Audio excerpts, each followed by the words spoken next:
You're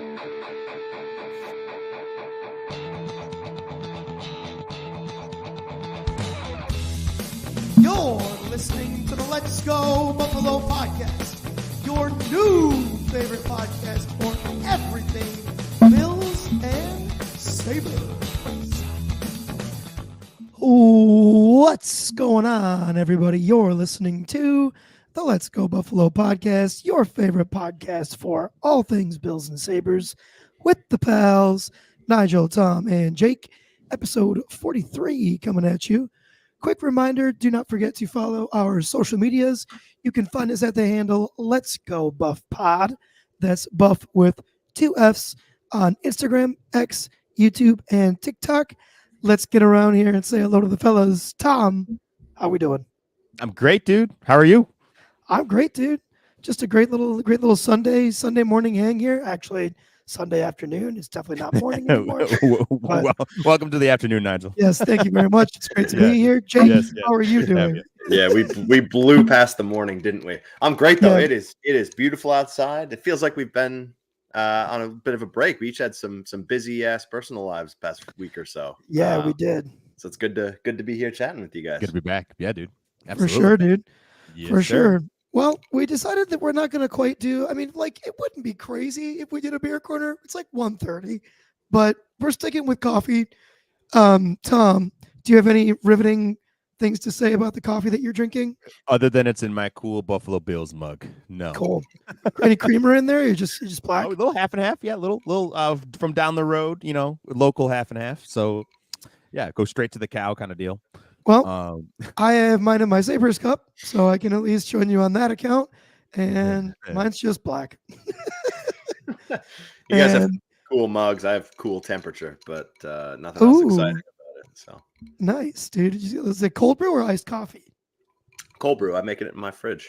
Ah, dude. Okay, so at some point today, I'm going to pick your brain about that because I want to do it, and I don't know how. All right, fair enough. I don't know if I'm the best person to ask, but I'll tell you what I do. Perfect. You're drinking yours, which means it's not terrible. So that's a great starting point. Yeah, but I have very low standards. Well, it'll be a good jumping off point if nothing else. Couple things we want to start off with here while we're just kind of around the horn.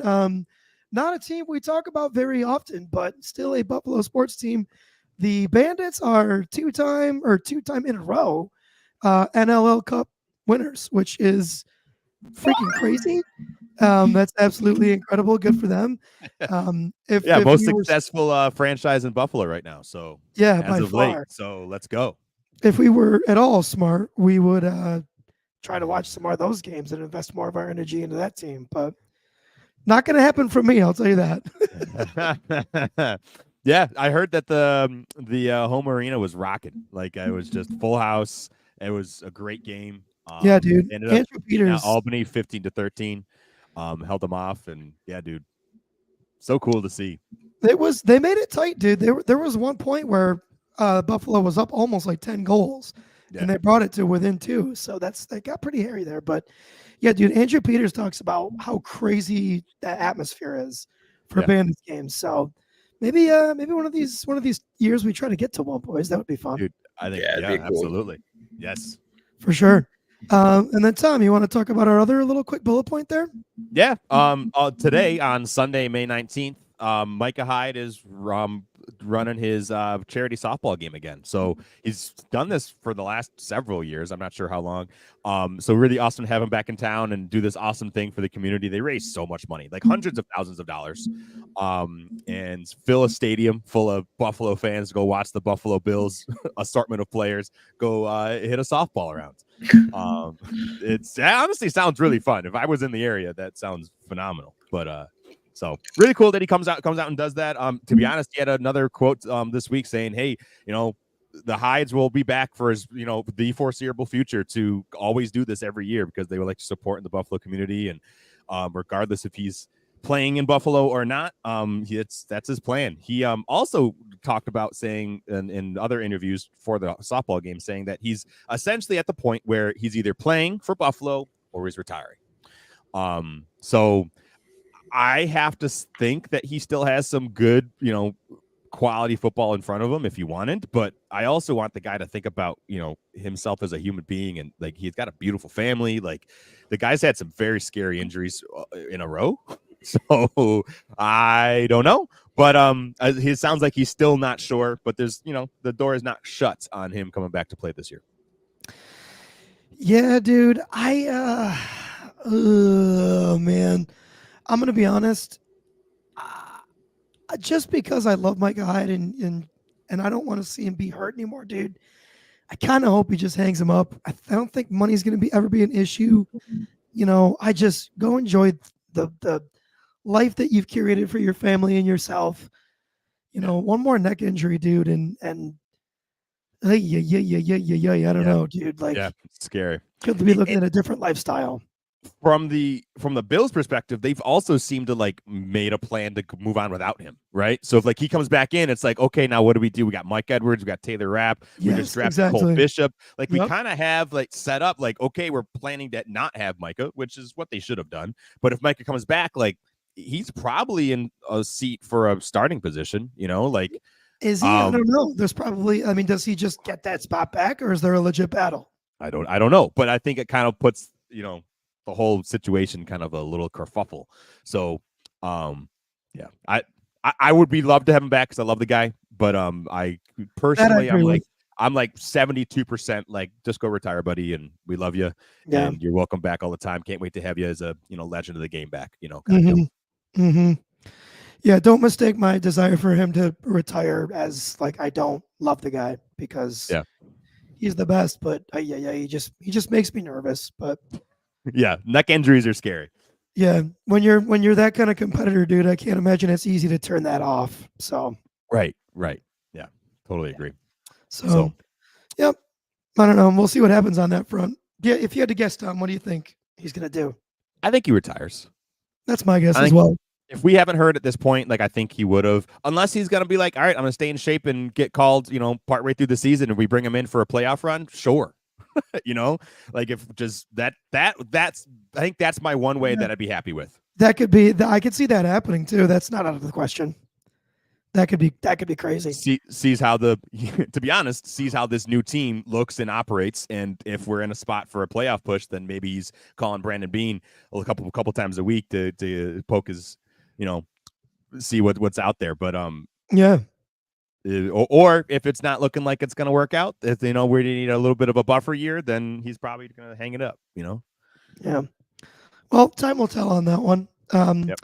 We got a couple Sabres things to get into here. The biggest one probably being Mr. Seth Appert, who has been the head coach of the Amerks for I think the last 4 seasons. Jake, do you know? Correct. Yeah, right around COVID he took over, so 4 seasons. Yeah. Cool. Yep. So 4 seasons. He is now the assistant, one of the assistants under Lindy Ruff in Buffalo. So Rochester is going to be hiring a new head coach. What are your thoughts on this, Jake? I like it. I think Seth Appert's done a great job with Rochester. I think I was worried that Seth Appert was in line for the head coaching job. We talked about that on the pod here. So I'm happy that he's in an assistant role. I think I was a little, not concerned, but a little hesitant at first because I didn't know what the relationship was like with him and Lindy Ruff. But it does sound like they talked. It sounds like they're on the same page. They talked a lot about playing a very north-south fast game and driving the net. So I like to hear that. I liked to hear that they both agreed. They said it without saying it, but they basically said that the power play fucking sucked, and it needs work. And talked about.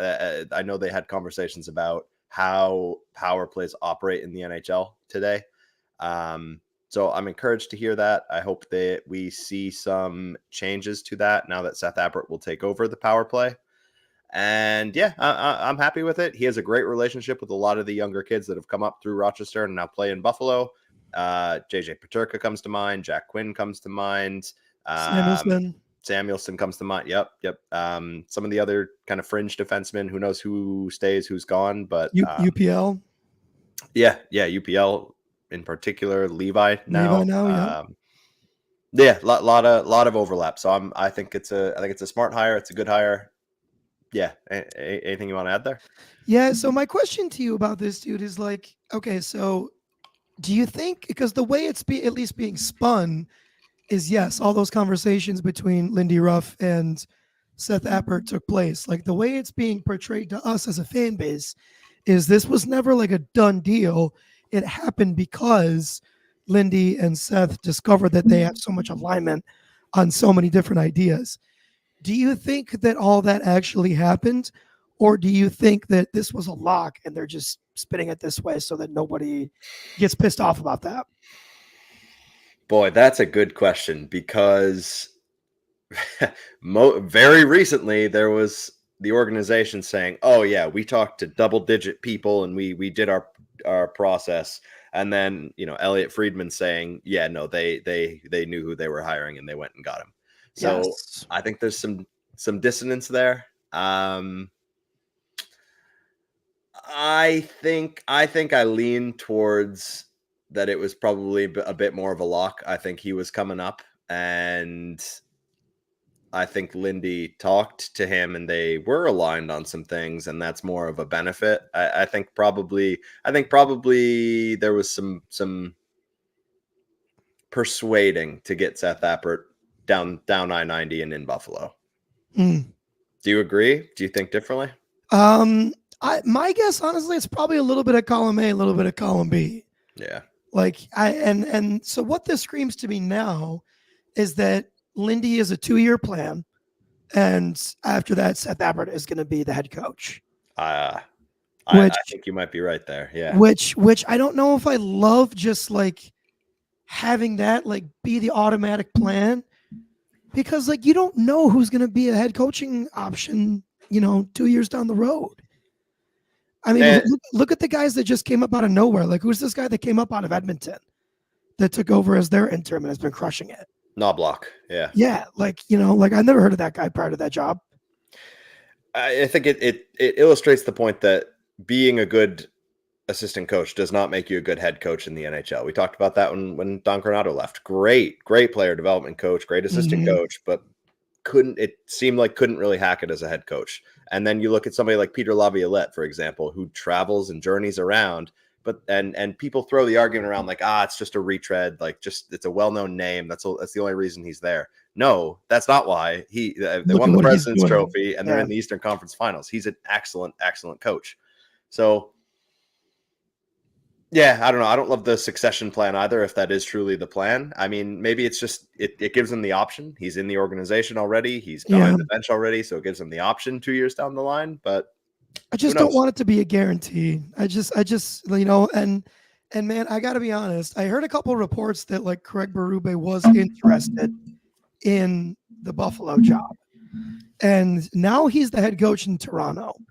And I'd be lying if that didn't make me a little bit concerned, dude, because I feel like exactly what Toronto needs, aside from some contracts, off the books, is a guy like Craig Berube. So I don't know if we'll ever find out if there was ever a legit conversation, with Craig Berube.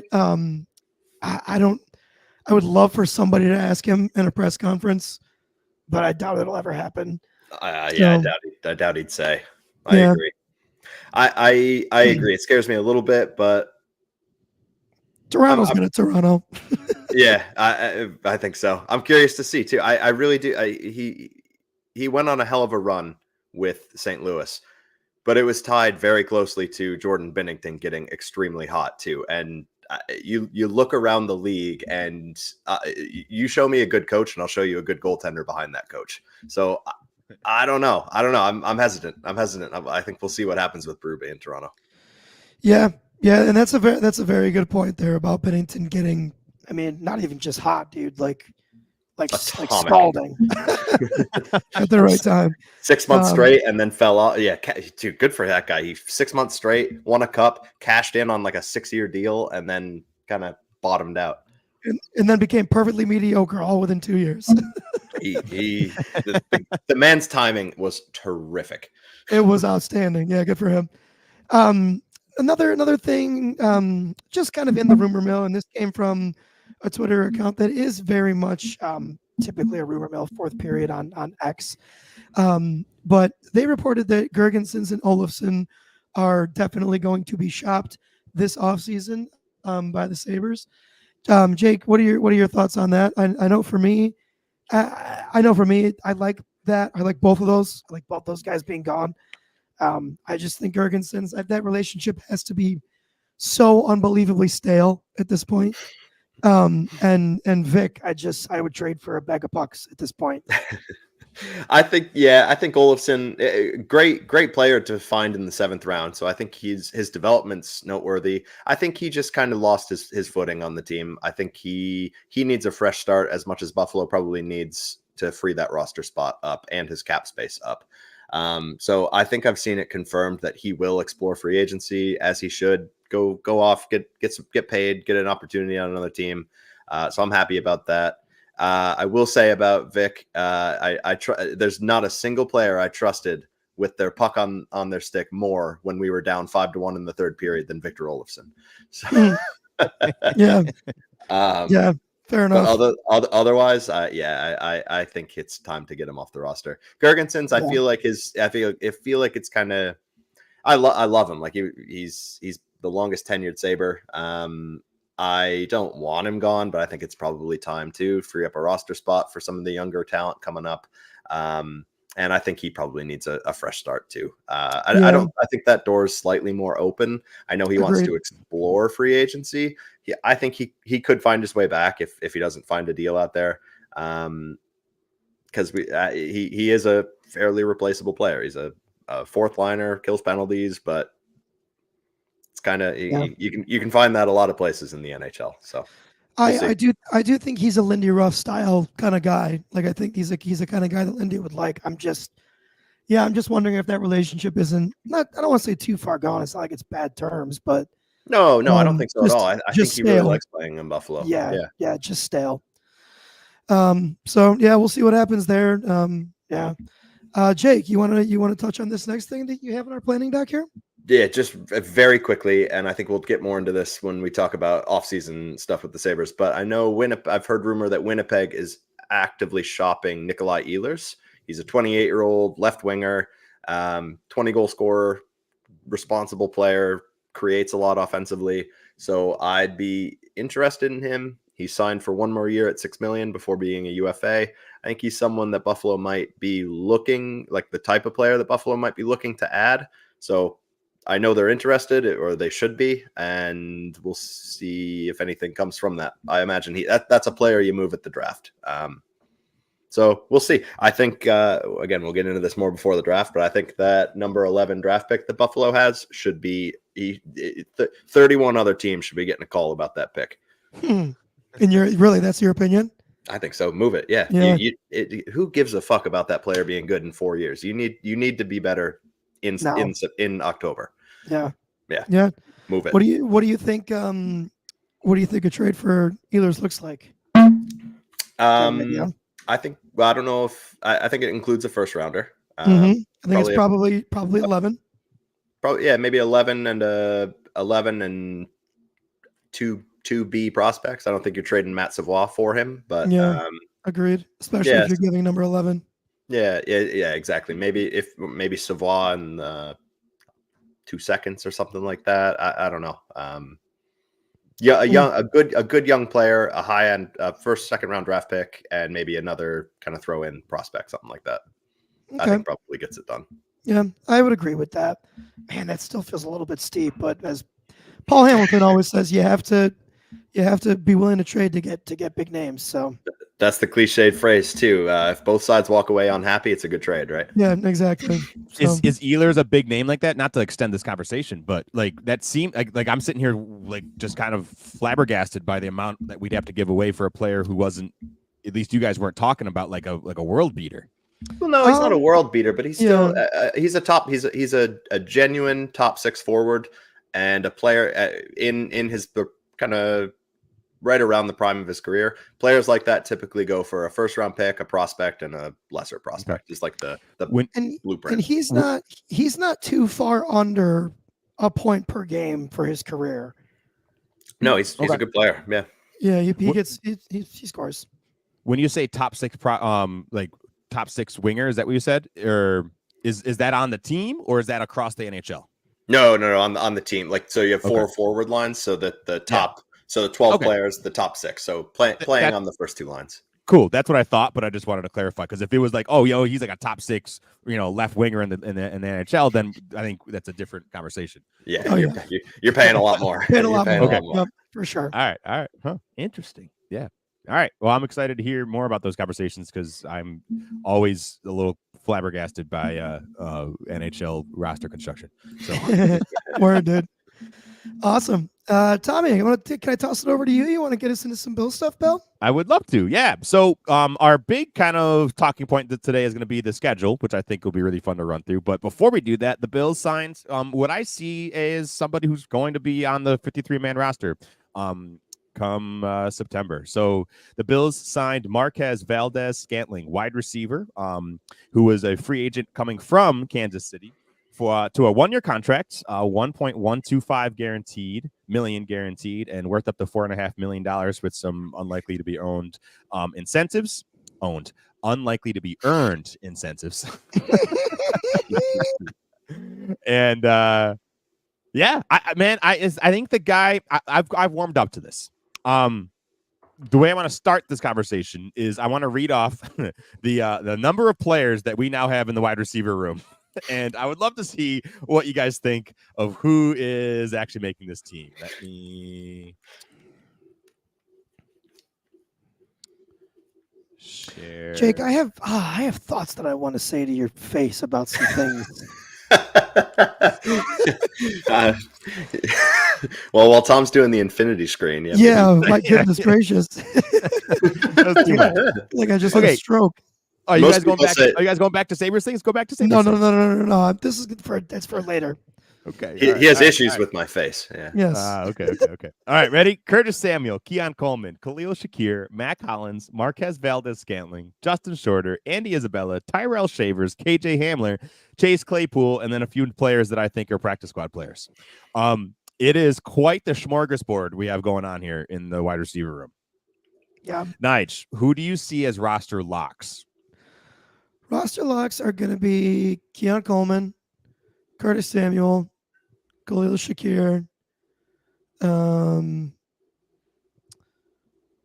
know I'm blanking on somebody there. Mac Hollins? Yeah, Mac Hollins. Thank you. And then, I think at this point, I think your obvious five is MV. Your obvious number 5 is MVS. Yeah. Yep. I don't even think it's. I mean, at this point, is it much of a debate? No, I don't think it is so. either. Because underneath him, it's Justin Shorter, Andy Isabella, Tyrell Shavers, KJ Hamler, Chase Claypool, all fighting for that 6th roster spot, which is honestly not guaranteed because the Bills have not rostered 6 wide receivers for several seasons. Exactly. But I think this might be the season we see it, especially because we don't have the glowing top of the roster. Yeah, I guess depth. It's possible. I think depth. I think this is the year we might see 6. He's also a bigger bodied receiver, right? So he's I don't have his stat. I think he's like 6'2", 205. Like he's a bigger dude. Kind of in that Mac Hollins kind of almost, to be honest, it's kind of feels like he's fitting the Gabe Davis role. The Jacksonville Jaguars just paid Gabe Davis 3 years, $39 million, I think. And we just paid MVS, 1 year, 1.125. So I think we just got a Gabe Davis who is a little bit more athletic, has slightly better hands, and we paid him significantly less. Yeah. Athletically, it is definitely an upgrade over Gabe Davis. I'm not. They've both had their issues with drops, so I'm not like positive at what a significant upgrade it is there, but probably a little bit. Gabe Davis drop balls all the time. Yeah. But it is definitely a speed upgrade, and you get a little bit more versatility.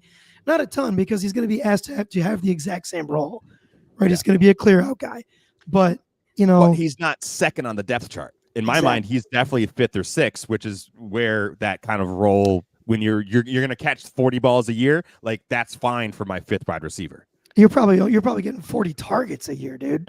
True. Yeah.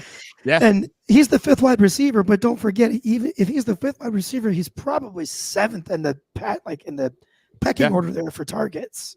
Correct. Because Correct. I'm putting Kincaid and actually he's maybe eighth. Kincaid, Knox, and Cook.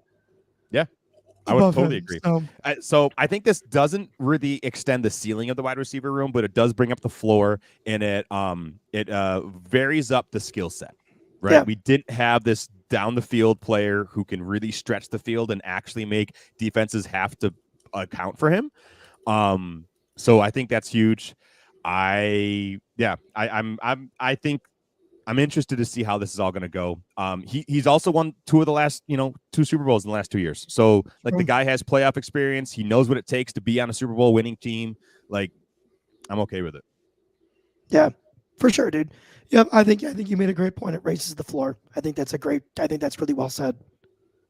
Because otherwise, we're looking at Chase Claypool, KJ Hamler, Andy Isabella, one of those guys making the roster, and it's like I don't know. You like that less? Yes, mucho less. That's Spanish for very less. Everybody. Very multicultural here. All right. What happened to my planning doc? There it is. Any other thoughts on MVS signing? No, man. I think you hit it. Cool. Well said. Well, See, thank you. You guys are gonna make me need to get a beer or a cerveza, if I may. Let's move on. Let's move on. Boy. Yeah. Okay. So the NFL schedule was released Wednesday night, and this is always fun because now we get to we knew who the Bills are playing, and now we get to see, okay, in what order, how are things stacking up, when are we seeing people, which makes a difference, So I am going to attempt to now screen share a better screen, and we're going to read off the give me this one, I think. Yeah. Okay. Perfect. There we go. I did it. All right. Nice. So You did it. the Bills 2024 schedule. Now, if you are listening along, that is awesome, but we'd love to see you along. So come on over to YouTube at Let's Go Buff Pod 2Fs. We're over here live every week. And we are now presenting the schedule. So you might have a better, if you're a visual person, this will be easier. Regular season, Sunday, September 8th kickoff, Arizona in Buffalo, hosting Arizona. Week 2, we are going to Miami, 8:15 primetime Thursday night football. Then Monday night football against Jacksonville in Buffalo. And then Sunday night football in Baltimore, playing the Ravens. Week 5, we're at Houston. Week 6, we're at New York Jets, Monday night football. Week 8, we are hosting Tennessee. Week 9, we're going across the country to Seattle. Week 10, we are hosting Miami in Buffalo. Week 11, we are going to Indianapolis. Week 12, we're hosting Kansas City. Actually, that was week 11. I got off of my count. This is a really high-quality podcast here. Week 12, we have the bye week, Thanksgiving week. And then week 13, we're hosting the Niners, Sunday night football. The next week, we're at LA playing the Rams. Then we're going at Detroit, then hosting New England, hosting the Jets, and playing at New England. So quite a gauntlet in several places here. Yeah, dude. I'm going to keep it presented just because I think it'll kind of help us with our talking points here. But Nigel, what are some games let's start with the positive because we're positive here. What are games? What are things about the schedule that you feel good about? Well, I like to think that if you need to get on a run and stack a couple wins, you have that towards the middle of the schedule. When you have Tennessee, Seattle, Miami is a tougher one, and Indianapolis, all within that span of 4 weeks there. I think 3 out of 4 of those games should be super winnable. So if you need to stack a few wins there, I think that's the spot to do it. I also like that if you need the opportunity to get some wins in the division, maybe to win it towards the end of the season, you close out your last 3 games within the AFC East. So I think that puts you in a good spot there. I like opening the season against Arizona. I think that you lose that game, we're going to be having some really tough conversations, those of us that are in the fan base here. So that should be a game that you start 1-0. It's a classic Sunday 1 o'clock game. I love it. But yeah, that should be an easy way to start. And I think that's it for things that I like. Oh, that's not true. Week 12 bye. Love the late bye week. That's huge for getting right towards the end of the season and hopefully getting into the playoffs. So, and there is also direct correlations to the last several Super Bowl winning teams and a late bye week. So that's a lot of correlation. Keep in the back of the mind. But that's it for things I like. Well, let's go unpack those a little bit and talk about. So let's start with the season kickoff at home, 1 p.m. against Arizona. I agree with you that hopefully is a nice, easy bring them across the country. A new team with a relatively new coaching staff, a Kyler Murray coming off an ACL. Really young, to be honest, a very broken roster last year, and kind of putting things together. They have a big influx of young players, right? Marvin Harrison Jr. We get to see Marvin Harrison Jr.'s, NFL, debut in the regular season in Buffalo, which could be kind of cool. Hopefully, it doesn't completely, tear us apart. Could be super upsetting. Yeah, or not, right? Wide receivers generally don't come in and like tear the world apart their rookie season. It sometimes takes to the end of the rookie season. Justin Jefferson wasn't starting the first 2 games of his rookie season, so we'll see. But I totally agree with you. I think that's an awesome game to have right off week 1. Yep, for sure. Absolutely. And then dude, this next stretch here, dude, is like, okay. And I like you said, well, do you want to stick with the positive still, Tom? I'm sorry. No, I think I want you to go negative. Here we go. Yeah. Okay. So I could like if you told me, if you said, okay, Nigel, and here's your crystal ball, and just so you know, this is a fact. The Bills start 1-5 this season, and this is the schedule. I'd be like, okay, like it sucks that we couldn't find a way to win one of those, but like, I get it. Your next 5 games are at Miami Thursday night, which you do get a small blessing there with it not being during the day. It's still going to be hot. It's still going to be humid, but you're at least not cooking in the Miami sun. What was your name for the Dolphins fans out there all upset, all butthurt that we're playing at 8:15 p.m.? Oh, God, it was something mean. I'm sure. I don't remember exactly, though. It was terrible. Yeah, it was very mean because they're definitely being a little butthurt about that. So, little bitch, fantastic. Baby butthurt ninny nerds. Muffins. Yeah. Muffins. Yeah, dude, they're beside themselves. It's honestly hilarious. But so that is a little bit of a blessing there for us. No doubt about it. But Miami's still a great team.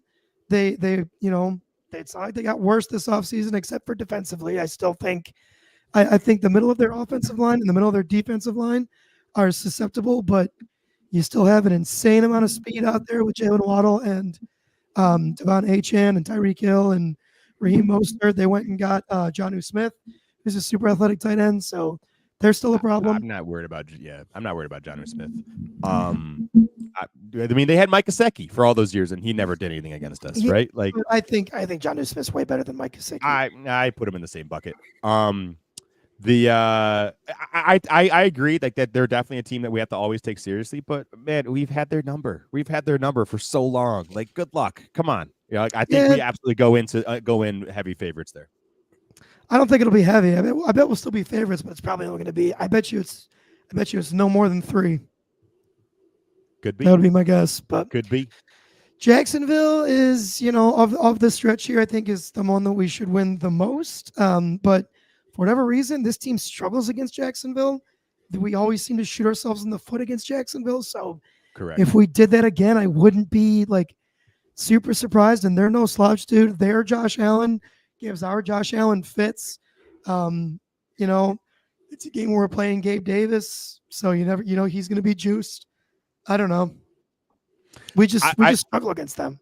I agree. I do like that we're playing Thursday, and then we have like a 10-day window. We almost have like a mini bye there until we play on Monday. So like and we're hosting them. Like we're not going to Jacksonville. We're not playing them in London, right? We're playing them at our house. Like I think that kind of puts some check marks on our side. But I agree. Like we've always been goofy against them for whatever reason. I don't understand.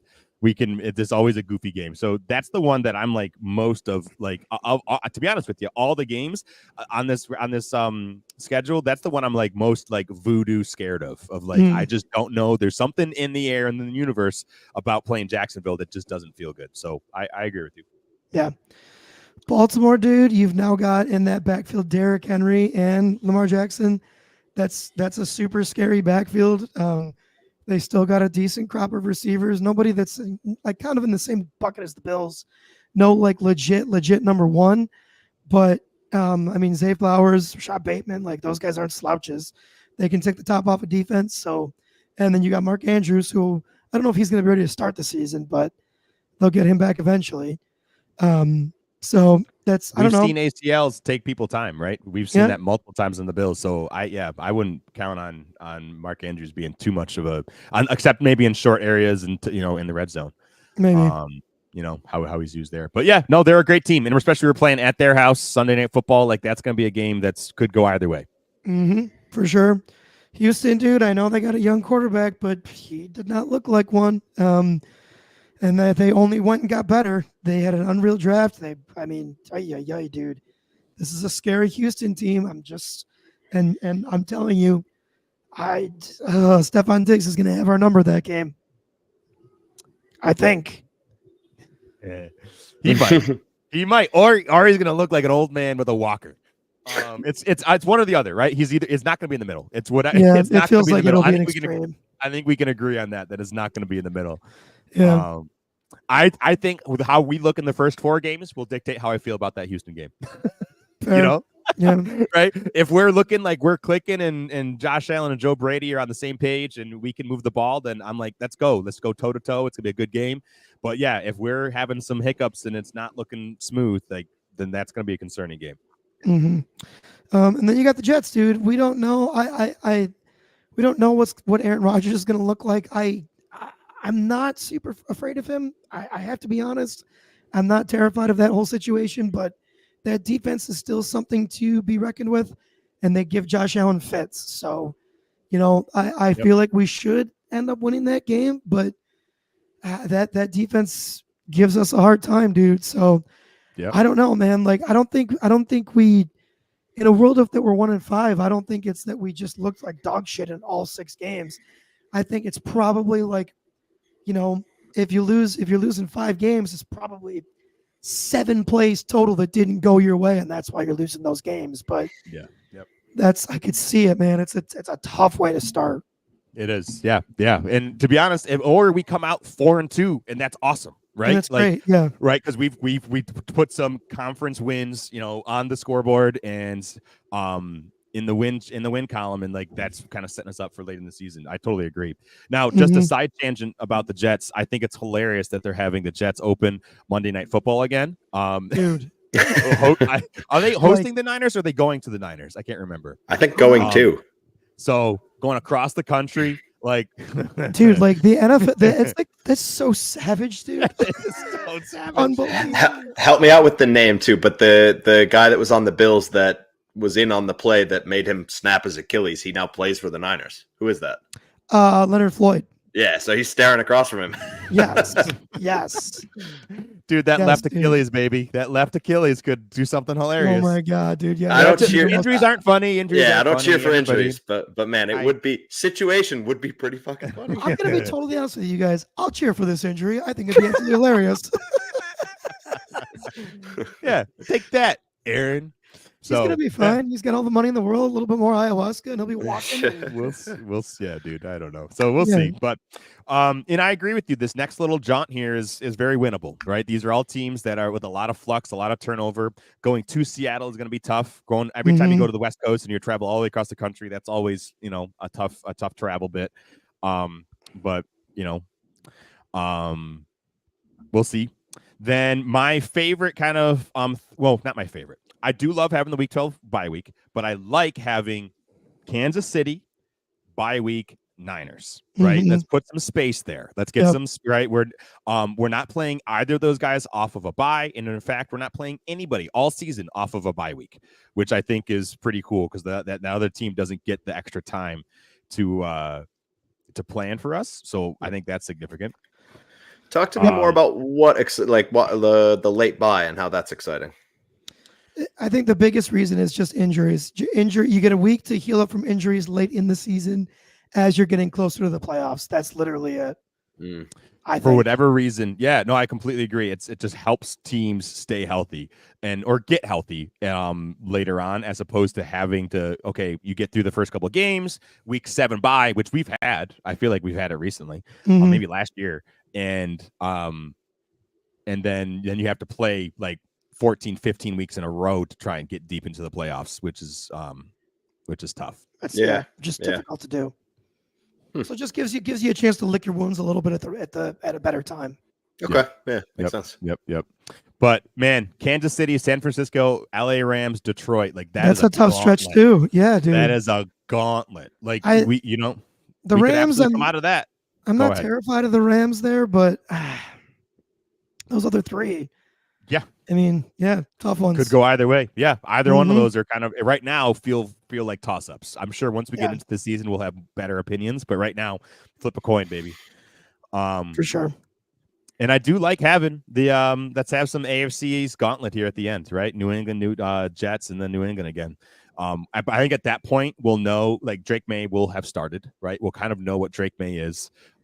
It's a little weird having New England twice so close to each other. There's not going to be much differences in game plan at that point, right? Like, it's really going to be very, very similar. But it could be a time where we can really, if we need to go like win the division, that's going to be our ticket, right? The division is not going to be decided because the Bills are still ending with 3 divisional games. Yeah. Hopefully they're in the driver's seat for those games, like do your business. You don't need to rely on help or anything like that. Just kind of go out, win those games and take the division away. The Bills have been lights out in December, though, last couple of years. Like I don't think we've had a loss in December. I'm going to knock on wood. But I trust the Bills to be ready to go and making a playoff push or a divisional push if they need to at that time. Agreed. Yep, they continue. And one of my new season resolutions is going to be to not overreact if we don't look incredible when I would like first thing, because we always, at least recently, and again, also knocking on wood, but we seem to be able to rally to get ourselves to where we need to be. So yeah. But yeah, dude, I feel like overall this is a super tough schedule. I mean, you only get one team that's really like what would be considered. There's no easy opponents in the NFL, but as far as opponents in the NFL go, you got, I think, in my opinion, one in Arizona, and it's the first and week. Tennessee. The rest, but Tennessee in the same bucket. I wouldn't. Not as Arizona. Arizona is bad. I'd put Tennessee. Tennessee got a bunch of new receivers that are going to be a problem over there. So still Tannehill or no Levis. It's Levis. Well, now. yeah. It's Will Levis. Can he do something with it? Is there going to be the question there? Yeah. And there's what I worry about with that situation is their coaching style versus what he's good at. But I digress. I don't give a shit. I think they're better than Arizona by at least a little bit. But outside of those two, dude, like, it's not an easy schedule. No, this is a first place schedule. That's for sure. Mm-hmm. Yep. But this is what we asked for. So. Yep. Yeah, dude. Put up or shut up. Cool. So, as we get closer to the preseason things, we'll make some more predictions and kind of more breakdowns there. But exciting to see, right? Exciting to see to have the schedule. That means that the NFL's on its way. We're getting there. Yeah. So, awesome. All right, boys. Anything else that we need to touch on, or should we get the heck out of here? I'd say let's give the people some relief. All right, folks. Well, thank you so much for hanging out with us. We really do appreciate it. If you could please give us a like and a follow on Instagram, X, TikTok, and this YouTube channel at Let's Go Buff Pod. That's with 2 Fs. These are my buddies. That's Jake and that's Nigel. My name is Tom, and you're listening to the Let's Go Buffalo podcast. We're sending you love wherever you are. Go Bill, go Sabres, go Bandit, go Buffalo.